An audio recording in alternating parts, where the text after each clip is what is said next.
आज अभी हॉस्पिटल में कोई विवाद की स्थिति बन गई है, आपके साथ कुछ लोगों ने विवाद किया, क्या पूरा मामला है? अरे कुछ मसला इस तरह का था। देखिए, किसी का काम अपन नहीं करते और वो कहे तो वो विवाद की स्थिति निर्मित होगी। ये कहते हैं ना, उपहास कब होता है, जब वो वैसा होता नहीं है और वैसा करने की चेष्टा करें अपन। तो ये हुआ है। ऐसे ही हमारे डॉक्टर सुनील तोमर हैं, कोई शासकीय चिकित्सालय मेडिकल कॉलेज है, उसमें शायद वो नौकर हैं, और कोई अस्पताल भी चलाते हैं वो यहाँ। मुझे उसकी पूरी जानकारी तो नहीं है, पर इतना ही है कि वो एक दो बार मिले हैं, तो उनसे उनकी शकल सूरत को मैं पहचानता हूँ। तो उनका एक मसला था कि उनकी तरफ से कोई महिला एनआरसी में कार्यरत रही थी कागज में, और वो उनकी जगह उनके पति कोई काम किया करते थे। तो मेरे आने के बाद जुलाई के बाद में मैंने सब लोगों को टीम गठित कर दी। सब हर विभाग को एक छानबीन करना है कि लोगों की उपस्थिति कैसी है, लोग कैसे काम करते हैं, किस समय कौन आता है कौन जाता है, रोस्टर के साथ उसको स्थान पर समय पर मुस्तैद रहना चाहिए, क्या है या नहीं। तो उसमें ये निकल के आया, ये बात करीबन हो गई 1.5-2 महीने पहले की है। तो उसमें ये आया कि वो उसकी जगह फलां आदमी उसका पति काम करता है। तो चूंकि बाढ़ बहुत संवेदनशील है, एनआरसी, एसएनसीयू, पीआईसीयू, यहाँ मतलब जिसकी पोस्टिंग है, भाई साहब वो ही रह सकता है। दूसरा करोगे तो हम अपनी सरकार की बेइज्जती कराएंगे, और किसी दिन कोई घटना घट गई तो आप भी हमसे सवाल पूछेंगे ये होता हो कैसे रहा है। तो वो इस पर चढ़ गए कि ये पहले भी करता रहा सुनील जी। तो मैंने कहा पहले होता रहा, आपने कोई गलती कर दी थी या किसी ने करवा दी होगी, तो क्या मैं गलती रिपीट को कर दूं? मैं इसको हाँ या ना में नहीं बोल सकता। मैं तो यही बोल सकता हूँ कि ये ठीक नहीं है, इसको तत्काल बंद कर दीजिए। तो एक तो यही थी कि आपको ये कर रखना ही पड़ेगा। अच्छा, तो वो ये हाँ, दबाव बना रहे हाँ थे आप पर दबाव, कि आप एकदम पति से काम हाँ करवाएं। बस तो एक तो ये हो गया। दूसरा ये है कि आपने देखा होगा, जब से मैं आया हूँ जुलाई 2023 के बाद से, तो यहाँ आने के बाद में प्रशासकीय तौर पर हम लोग डीडीओ हैं इस अस्पताल के, ड्राइंग डिस्पर्सिंग ऑफिसर।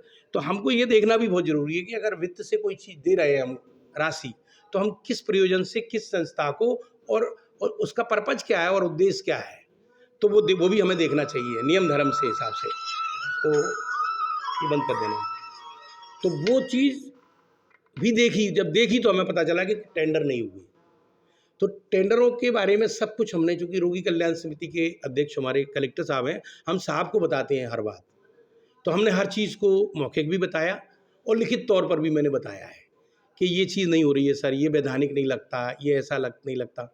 तो हमने लगभग सभी टेंडर कर डाले अभी तक। खाने का था, सिक्योरिटी का था, और सफाई का था, और छोटी-छोटी चीज़ें काम कराने का होता है, अपना साइकिल स्टैंड है।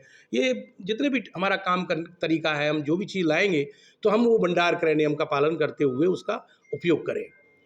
तो वो कराना शुरू कर दिया, और फिर कलेक्टर साहब से हमने एक उनका व्यक्ति भी प्रतिनिधि भी क्रय समिति में रखा है, क्योंकि वो सख्त बना रहे थे हम कि भाई वो नियम के तहत ही होनी चाहिए, कोई भूल चूक नहीं होनी चाहिए, वित्त का आदमी रहेगा। तो सर का आदमी भी हमारे साथ है मौजूद उस समिति में। अब धीरे धीरे काम करते चले गए, मेरा प्रबंधक भी है, बाकी लोग भी हैं, और टेंडर होते चले गए। तो मालूम पड़ा पहला टेंडर उनका सिक्योरिटी का साफ हो गया, चला गया। हम उसमें असफल हो गए टेंडर डालने में, तो उसमें कुछ गलतियां हुई, तो हमारा टेंडर नहीं हुआ। तो सेड में एक संस्था है जो मध्य प्रदेश शासन का उपक्रम है, उसमें टेंडर की जरूरत नहीं है, वो दे सकते हैं, वो हमने दे दिया, काम चालू हो गया। उसमें एक बच्चा इनका चला गया, जो इन्हीं लोगों के जो थे इसमें, इन तोमर बंधुओं का जो एक व्यक्ति था वो चला गया। वो एक केस में फंस गया कि वो आदिवासी का प्रकरण आप लोगों ने उठाया होगा, कभी चल रहा था पेपरों में। तो पुरुष को अगर अचेत अवस्था में आए तो पुरुष को रोकने की क्षमता पुरुषों में ही होती है, महिलाएं नहीं रोक सकती। तो उसको रोका नहीं, बल्कि वीडियो और बना के उसको पब्लिक में प्रसारित किया। तो अगर आदमी बेहोश डैमेज हो रहा है, तो ये संस्था के लोगों की जिम्मेदारी है कि उसको उस अचेत अवस्था में डैमेज ना होने दें।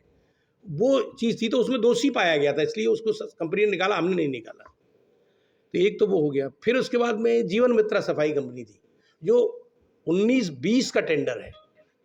अब टेंडर को जब पहले तो करने में ही हमारे पसीने छूट गए, 5-7 महीने तो हमें उसे करने में लग गए।